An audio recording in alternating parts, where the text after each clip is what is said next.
दोस्तों, दौलत से सिर्फ सुविधाएं मिलती है, सुख मिलता है आपस के प्यार से। दौलत से सिर्फ सुविधाएं मिलती है, सुख मिलता है आपस के प्यार से, अपनों के साथ से।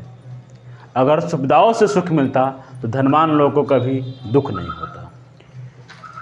नमस्कार दोस्तों, स्वागत है आपको अपने ही YouTube चैनल आज़ाद फिजिक्स बाय आज़ाद सर में। हम लोग पिछले वीडियो में बात कर रहे थे चार्ज के बारे में।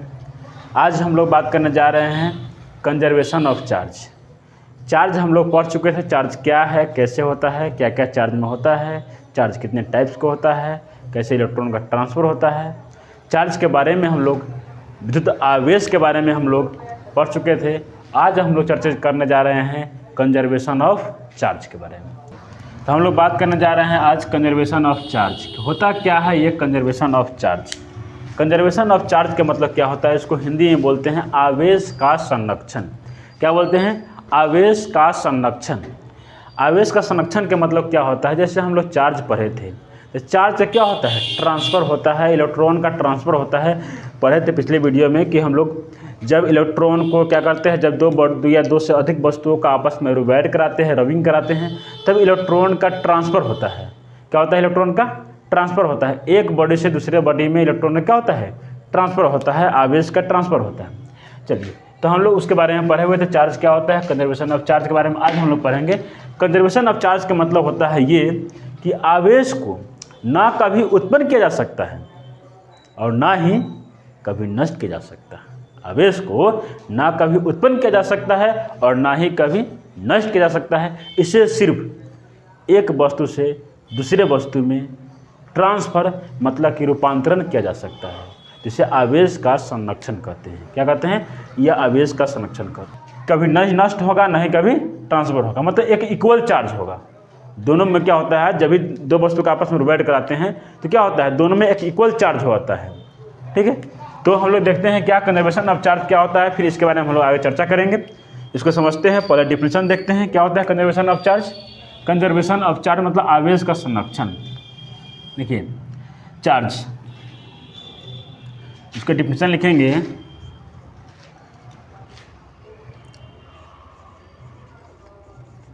Charge can be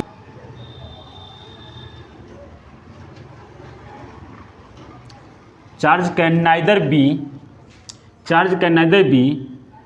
created, charge can neither be created,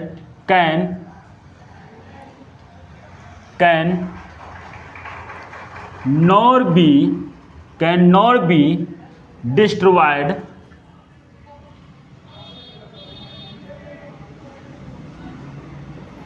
charge can neither be created, can nor be destroyed. It can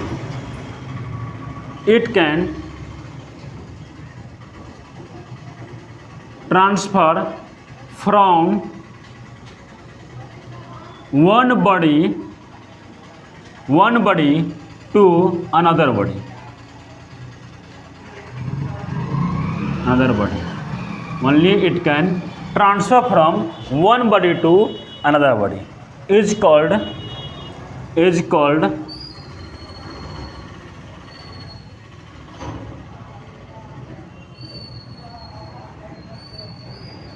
of charge, is called conservation of charge। क्या कहने का मतलब है? Charge can neither be created, can not be destroyed, it can transfer from one body to another body. It can transfer from one body to another body is called conservation of charge, मतलब आवेश को ना कभी उत्पन्न किया जा सकता है और ना ही कभी नष्ट किया जा सकता है। इसे सिर्फ एक वस्तु से दूसरे वस्तु में ट्रांसफ़र किया जा सकता है। इसे सिर्फ एक वस्तु से क्या करते हैं, दूसरे वस्तु में। Charge can neither be created, can not be destroyed, only it can ऐसे लगा सकते हैं, destroyed, but it can transfer from one body to another body is called conservation of charge. देखिए, दूसरी बात ये बोल सकते हैं, और में क्या बोल सकते हैं ऐसे, the total charge the total charge in isolated body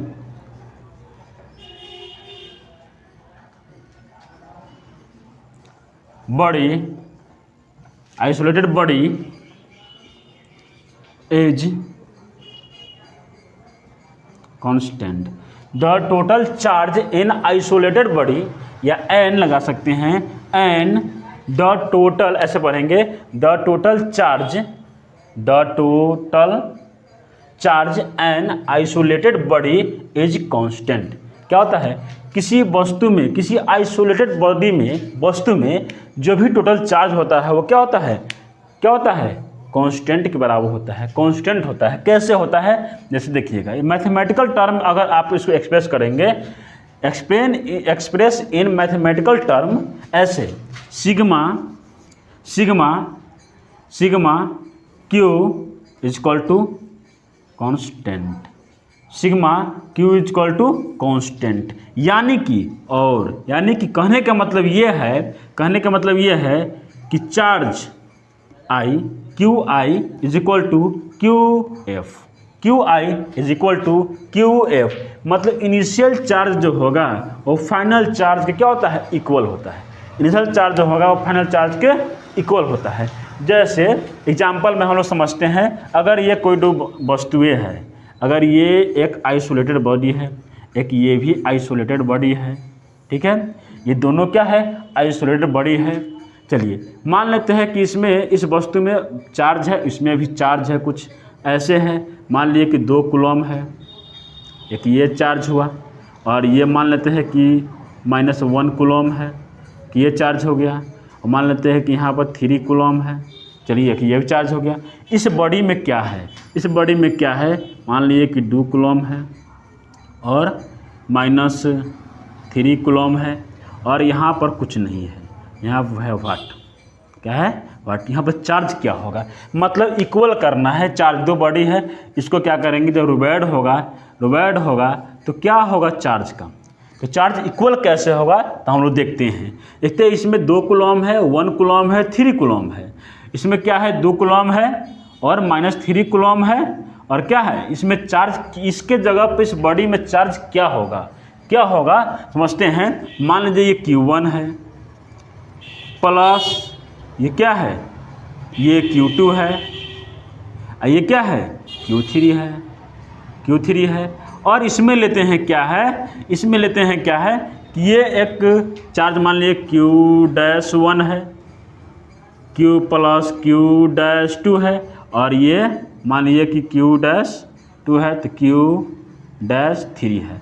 अब हमें Q-3 का मान ज्ञात करना है। जैसे इसमें देखिए 2 कूलम है, क्या है, 2 कूलम है, 2 कूलम चार्ज है, और यहाँ प्लस होगा तो मान लीजिए Q2, ये प्लस 3 कूलम चार्ज है, 3 कूलम है, और प्लस यहाँ पे क्या है, -1 कूलम चार्ज है, -1 कूलम चार्ज है, कितना है, -1 कूलम चार्ज है, इज इक्वल टू, इसमें क्या है चार्ज, 2 कूलम है, इसके जवाब क्या रख देंगे, 2 कूलम और -3 और प्लस ये क्या है, Q3 चार्ज, हमें Q-3 निकालना है।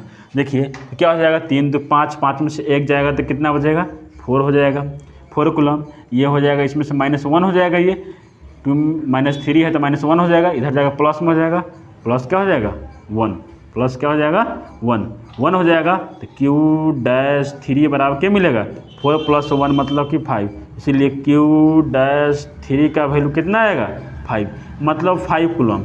मतलब यहाँ पर अगर 5 कूलम चार्ज होगा, अगर यहाँ पे भी 5 कूलम चार्ज होगा, तो इसका मतलब क्या है, चार्ज दोनों बॉडी में इक्वल चार्ज है, दोनों बॉडी में क्या है, इक्वल चार्ज है। इसी को हम लोग क्या बोलते हैं, कंजर्वेशन ऑफ चार्ज। क्या बोलते हैं, कंजर्वेशन ऑफ चार्ज बोलते हैं। तो ये क्लियर हो गया होगा कि कंजर्वेशन ऑफ चार्ज क्या है। सीधा बोलिए कंजर्वेशन ऑफ चार्ज, ये बहुत ही इंपॉर्टेंट क्वेश्चन है, ये क्वेश्चन VVI क्वेश्चन है, ये पूछा जाता है क्वेश्चन कि कंजर्वेशन ऑफ चार्ज क्या है, कंजर्वेशन ऑफ चार्ज क्या है। तो ऐसे बोलेंगे, अब ये charge can neither be created, can not be destroyed, but it can transfer from one body to another body, is called conservation of charge. Simple सी भाषा में एकदम याद रहेगा। या आप बोल सकते हैं the total charge an isolated body is constant. किसी आइसोलेटेड बॉडी में जो भी टोटल चार्ज होता है वो पूरा क्या होता है, कांस्टेंट होता है। Sigma q is equal to total charge. Sigma का मतलब क्या, टोटल चार्ज है। क्यू का मतलब चार्ज क्या है, कांस्टेंट है। यानी कि क्यू इनिशियल क्यू फाइनल, प्रारंभिक initial charge is equal to final charge कर सकते हैं। जैसे एग्जांपल में आपको दिखाए हैं क्या कि यहाँ पे क्या है कि 2 कूलम चार्ज है, -1 कूलम चार्ज, 3 कूलम चार्ज है। इस बॉडी में ये आइसोलेटेड बॉडी है, क्या है, एक बंद वस्तु है, आइसोलेटेड बॉडी है। क्या है, 2 कूलम है, -3 कूलम है। दोनों में चार्ज क्या करना है, दोनों बॉडी का चार्ज हमें इक्वल करना है। इक्वल करना है तो क्या करेंगे हम लोग, इसमें भी चार्ज है Q1 Q2 Q3 मान लिए, इसमें भी Q'1 Q'2 Q'3 मान लिए। दोनों का वैल्यू रख दिए। Q'3 का वैल्यू ज्ञात करना था कि यहाँ पर क्या होगा चार्ज, तो यहाँ पर चार्ज इतना होगा। Q'3 का वैल्यू निकाल लिए कितना, 5 कूलम। मतलब अब जोड़ेंगे तो क्या कि इसमें से 1 गया कितना हो जाएगा, इसमें से 2 जाएगा तो 1 यहाँ 1 हो जाएगा, 3 1 4 हो जाएगा, इसमें से 3 हो जाएगा तो यहाँ -1 हो जाएगा, और ये 5 में से 1 घटाएंगे तो कितना बचेगा, 4 बचेगा। मतलब इसमें भी 4 कूलम चार्ज है और इसमें भी 4 कूलम चार्ज है, ऐसा है। दूसरी बात ये कर सकते हैं क्या कि चार्ज दोनों बॉडी में, किसी ग्लास रॉड को, किसी कांच की छड़ को, ग्लास रॉड को हम क्या करते हैं, किसी क्लॉथ मतलब कि सिल्क क्लॉथ से रुबाइड कराते हैं। ग्लास रॉड मान लीजिए ये है सिल्क क्लॉथ, इसको हम क्या करेंगे, रुबाइड कराएंगे। रुबाइड कराएंगे तो क्या होगा, रुबाइड कराएंगे तो चार्ज का ट्रांसफर होगा। चार्ज क्या होगा, ट्रांसफर, इलेक्ट्रॉन का ट्रांसफर होता है, इक्वली चार्ज हो जाएगा। अगर इस पर 10 कूलम चार्ज है, इस पर कुछ नहीं है, तो दोनों पर 5-5 कूलम चार्ज हो जाएगा। इसे हम बोलेंगे कंजर्वेशन ऑफ चार्ज। क्या बोलेंगे, कंजर्वेशन ऑफ चार्ज। चलिए तो इसको नोट कर लीजिएगा। कुछ हम लोग इंपोर्टेंट वैल्यू देखेंगे, कुछ यहाँ पर हम लोग इंपोर्टेंट वैल्यू देखेंगे, बेसिक पॉइंट। क्या देखेंगे, बेसिक पॉइंट। कुछ वैल्यू देखेंगे, इंपोर्टेंट वैल्यू, बेसिक पॉइंट देखेंगे। ये पॉइंट क्या करेगा, आपको आगे काम करेगा, न्यूमेरिकल बनाने में काम करेगा। जैसे हम लोग पहला के बारे में पढ़ते हैं, ऐसा इलेक्ट्रॉन। इलेक्ट्रॉन क्या होता है, इलेक्ट्रॉन, तो इलेक्ट्रॉन का मतलब होता है negative charge particle. Negative charge particles, negative charge particle को क्या कहते हैं, इलेक्ट्रॉन कहते हैं। इलेक्ट्रॉन का वैल्यू क्या होता है, चार्ज ऑफ इलेक्ट्रॉन कितना होता है, QE का मान कितना होता है, चार्ज ऑफ इलेक्ट्रॉन कितना होता है, इलेक्ट्रॉन के स्मॉल e से लिखा जाता है। चार्ज ऑफ इलेक्ट्रॉन कितना होता है, -1.6 × 10⁻⁹ कूलम। इतना होता है इलेक्ट्रॉन का चार्ज होता है। फिर क्या देखते हैं हम लोग, फिर क्या देखते हैं कि प्रोटॉन, दूसरा क्या लेते हैं, प्रोटॉन। प्रोटॉन में क्या होता है, प्रोटॉन, दूसरा हो जाएगा प्रोटॉन।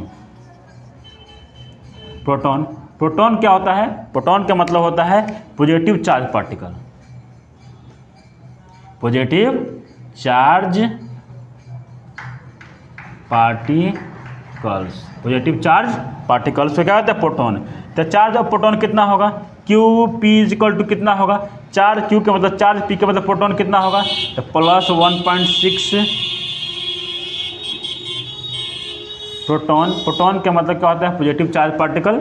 QP का मान कितना होगा, +1.6 × 10⁻⁹ कूलम। कितना हो जाएगा, 90 कूलम। अगर इसी में कहेगा कि मास ऑफ प्रोटॉन कितना होता है, MP, मास ऑफ प्रोटॉन कितना होता है, तो क्या होता है, 1.67 × 10⁻27 kg बोलेंगे। अगर मास ऑफ इलेक्ट्रॉन पूछता है, ये भी क्वेश्चन आपको न्यूमेरिकल में काम करेगा। मास ऑफ इलेक्ट्रॉन क्या होता है, 9.1 × 10⁻31 kg होगा, -31 kg होगा। इतना याद रखेंगे। अगर कहेगा तीसरा नंबर में क्या कि न्यूट्रॉन भी क्या होता है, न्यूट्रॉन क्या होता है, न्यूट्रॉन का मतलब होता है नो चार्ज। क्या होता है, नो चार्ज, मतलब कोई आवेश नहीं, ये उदासीन कण होता है न्यूट्रॉन। इस पर मतलब कि न्यूट्रल चार्ज होता है, उदासीन कण होता है। तो इलेक्ट्रॉन का खोज कौन किया था, जे थॉम्सन ने किया था। प्रोटॉन का गोल्डस्टीन, न्यूट्रॉन का जेम्स चैडविक ने किया था। इतना बात ध्यान रखेंगे आप लोग, पढ़े हुए के पीछे। तो इलेक्ट्रॉन का मतलब निगेटिव होता है, प्रोटॉन का मतलब पॉजिटिव होता है, न्यूट्रॉन का मतलब नो चार्ज, कोई चार्ज नहीं। अगर इसका नाम, अगर साइंटिस्ट का नाम याद रखने के लिए आप ट्रिक समझ सकते हैं। इसको ट्रिक क्या होता है कि जैसे the PG chain, the PG chain, the के मतलब, ई के मतलब इलेक्ट्रॉन, TH का मतलब थॉमसन, इलेक्ट्रॉन का खोज कौन किया था? थॉमसन ने किया था। P से मतलब प्रोटॉन, जिसे गोल्डस्टीन बोल सकते हैं या रदरफोर्ड भी बोलते हैं। P से प्रोटॉन, जिसे गोल्डस्टीन।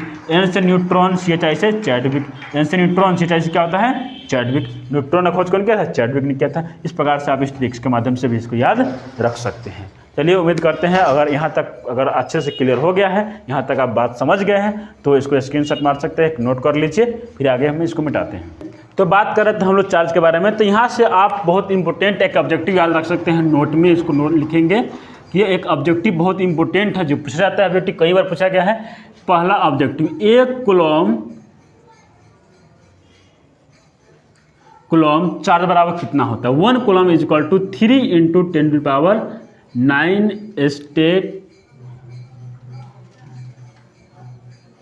10⁹ स्टेट कूलम, या शॉर्टकट में इसको SC बोल सकते हैं, स्टेट कूलम, या इसी को बोला जाता है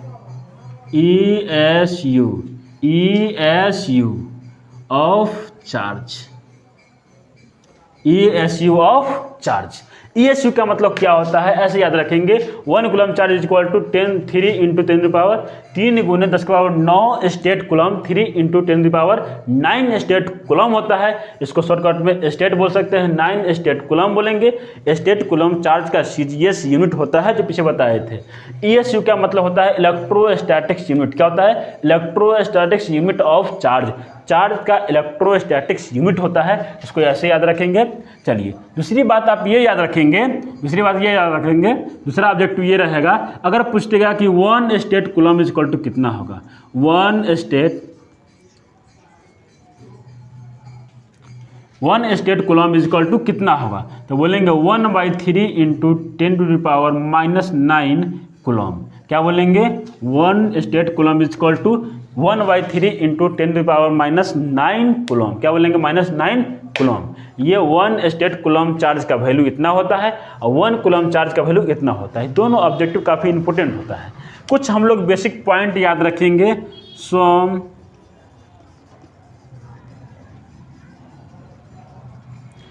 वैल्यू, कुछ महत्वपूर्ण मान, सम इम्पोर्टेंट वैल्यू, कुछ महत्वपूर्ण मान याद रखेंगे जो आपको आगे न्यूमेरिकल बनाने में या जब भी क्वेश्चन को सॉल्व करने में हम लोग अंकित प्रश्न को सॉल्व करेंगे उसमें हेल्प करेगा। जैसे आप लोग को याद भी होगा, 1 में 1